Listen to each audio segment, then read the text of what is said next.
Welcome to Kuants. Today, I tell how to connect your API on Algolab.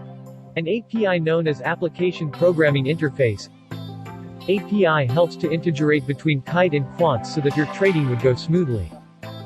So let's us know how we do this. Step 1. Visit Kite Connect and fill this sign up form. Next step after sign up, go to Create New App option and here fill the form. Now click on Create option. After this you will see like this. Here click on New App option. Here you will find your API key and API secret key. Just note it, we will need it afterwards.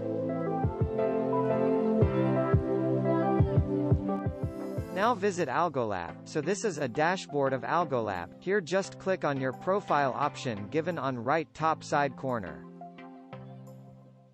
Here you see option like these.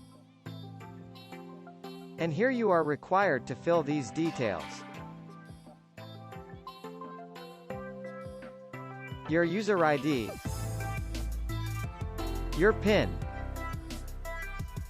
password, and here your API key and secret key.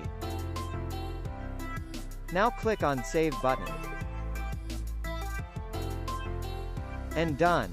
These are the settings you need to do to connect your API on Algolab. So what you waiting for? Visit Kuants now, and integrate your terminal with API and see the power of algo trading.